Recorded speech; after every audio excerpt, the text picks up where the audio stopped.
boa tarde a todos. Realmente é uma honra estar aqui com todos vocês. Peço a atenção e, claro, a intuição e a sabedoria divina para que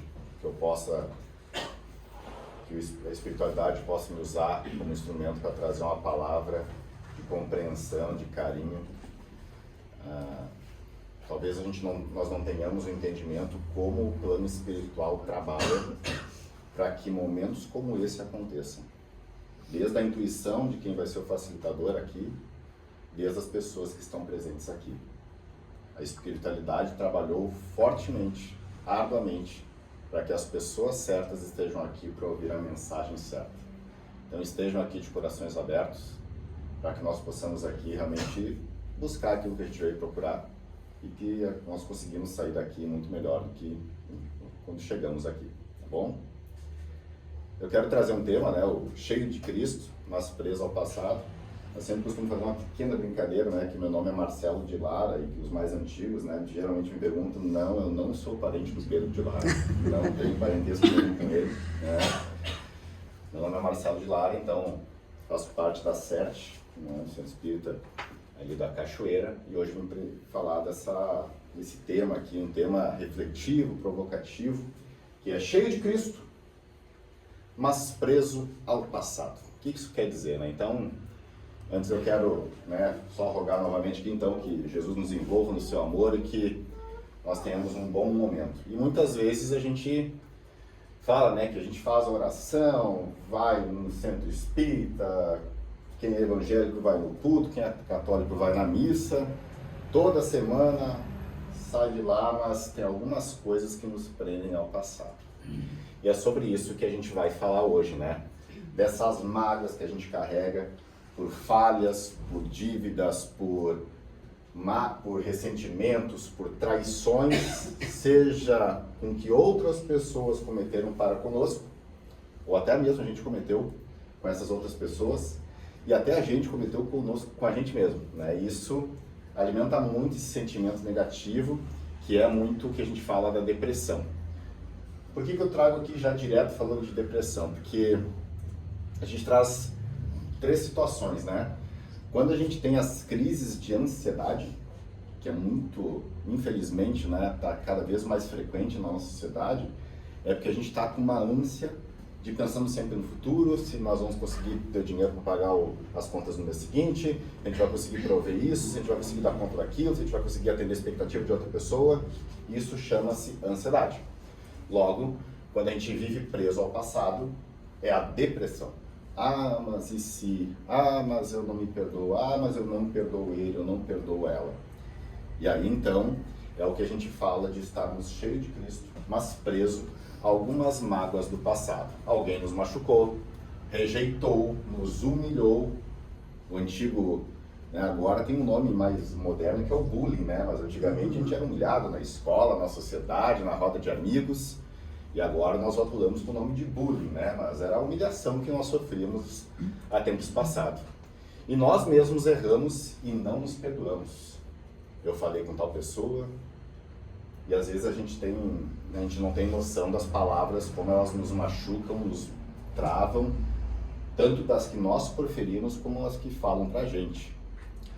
Esses dias tenho um filho de 10 anos, e ele fez uma arte na escola, para não dizer outra coisa.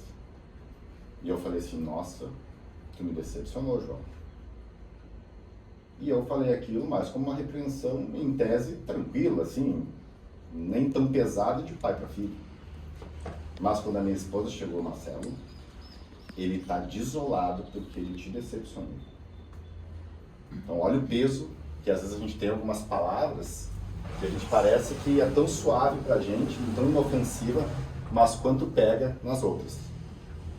Mas trazendo essa reflexão do que é a ansiedade, que a gente está preso ao futuro, a depressão preso ao passado, a gente ouviu muitas pessoas falando assim, Deus me ajuda, interceda por mim, suplica nas orações, nas preces. E aí essa reflexão que eu quero trazer para vocês, meus irmãos e minhas irmãs, fala diretamente com o tema dessa conversa, cheio de Cristo, mas preso ao passado, porque nós nos ajoelhamos diariamente, fazemos a nossa prece do fundo do nosso coração, vamos aos cultos, missas, sessões, só que a gente continua preso com uma pedra amarrada a gente, uma âncora nos segurando de alguma coisa no passado. E a gente esquece de olhar as dádivas e as bênçãos que Deus nos presenteia todos os dias. Existe uma metáfora que diz, né, quando nós estamos dirigindo um carro, o para-brisa é muito maior que o espelho retrovisor. O que acontece se a gente ficar olhando para o espelho retrovisor, que é justamente o passado? A gente esquece de contemplar por onde estamos passando e possivelmente vamos cometer um acidente. Então é um pouco disso que eu quero trazer para vocês. E no Evangelho, segundo o Espiritismo, lá no capítulo 5, ele fala dos bem-aventurados os aflitos. Ele cita as causas atuais e anteriores às aflições. E aí ele fala aqui sobre o esquecimento do passado. O esquecimento do passado. Havendo Deus entendido de lançar um véu sobre o passado, e há nisso uma vantagem. Se vocês olharem na biblioteca da casa, tem muitas obras espíritas, muitos romances. E falam de vidas passadas. Se a gente olhar os filmes do Nosso Lar, o filme do Chico Xavier, enfim, vocês vão ver muitas referências de vidas anteriores no qual a gente reencarna para resgatar.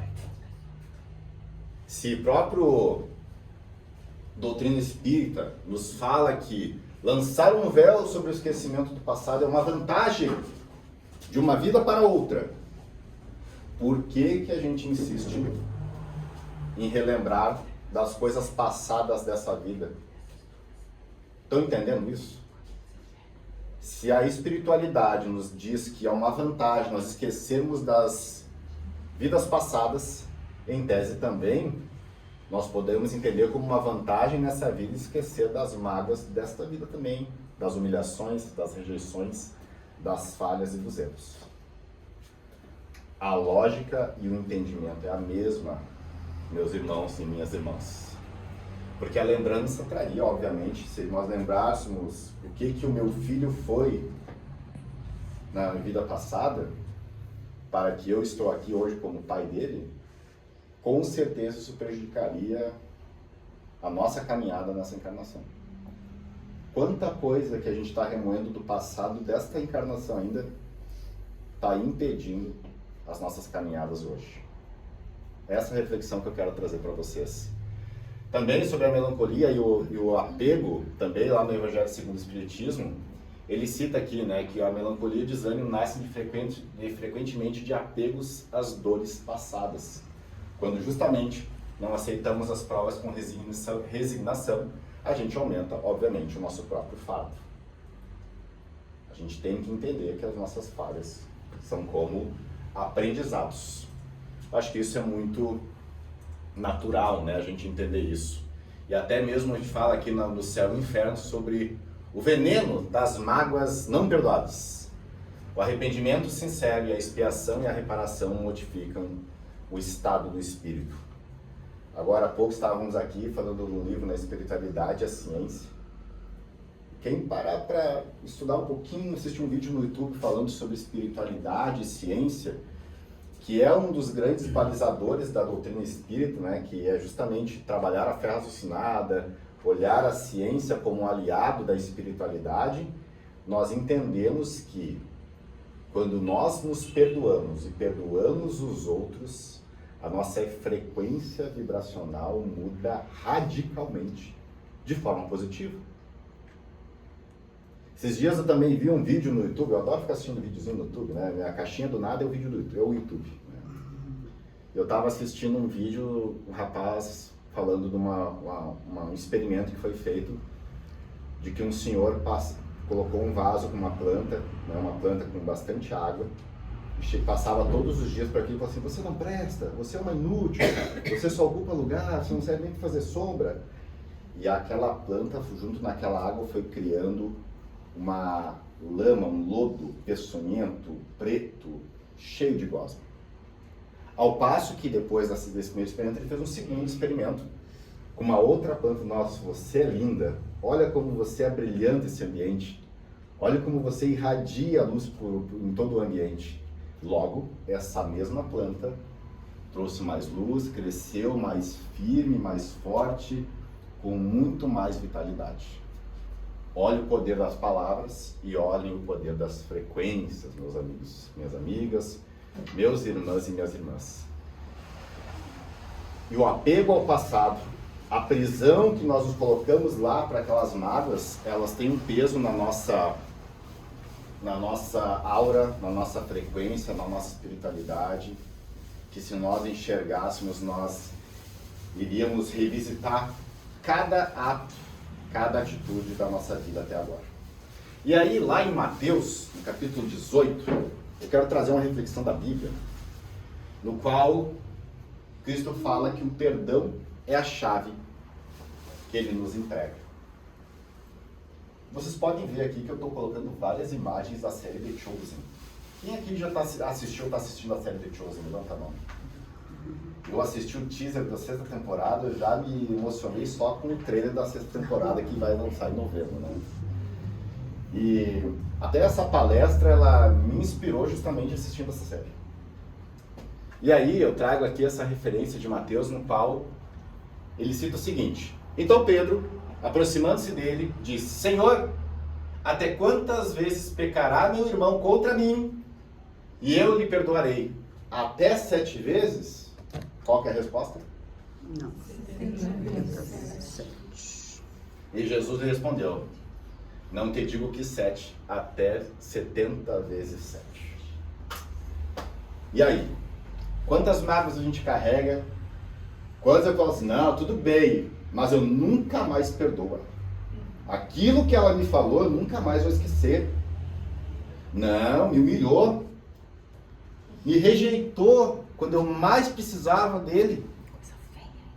E aí, a gente pega, vai nos cultos, recita uma oração linda que é o Pai Nosso, que fala: perdoai as nossas ofensas, assim como nós perdoamos a quem nos tem ofendido. Cheios de Cristo. Mas ele eu não perdoo. Mas eu estou preso ao passado. Que nós saiamos daqui hoje refletindo sobre aquelas mágoas, aquelas falhas que nós tivemos, que não fizeram com a gente, ou que a gente fez. Manda uma mensagem, tá fácil, só mandar uma mensagem, um áudio no WhatsApp, não precisa ligar. E fala, ó, eu entendo, tá no passado, e tá tudo certo a partir de agora. A cabeça no travesseiro hoje à noite vai ser outro, com outro peso, com outra leveza, outra consciência. Porque acho que é esse o convite que a gente faz, né? E quem foi o maior traidor da história? Quem está olhando The Chosen sabe quem foi o maior traidor da história? Quem foi? Judas Iscariotes. Né? Cara, assim, a gente ainda está aqui porque a gente tem muita coisa para resgatar, né? Porque tem hora quando vê aquele beijo lá, a gente fala, caramba, né? Um beijo ele está traindo Jesus. Mas aí, pessoal, nesse livro, Coração e Vida, Chico Xavier, ele conta uma história linda e interessante, que quem não teve a oportunidade de ler, eu recomendo fortemente que leia, porque ele fala que até as maiores traições foram perdoadas, tá?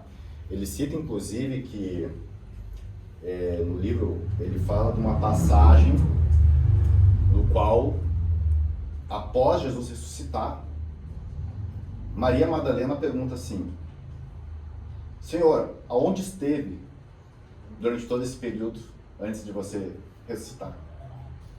Ele fala: Maria, eu não levantei um palmo em direção ao Pai durante todos esses 3 dias. Porque quem ama de verdade nunca deixa um amigo desamparado.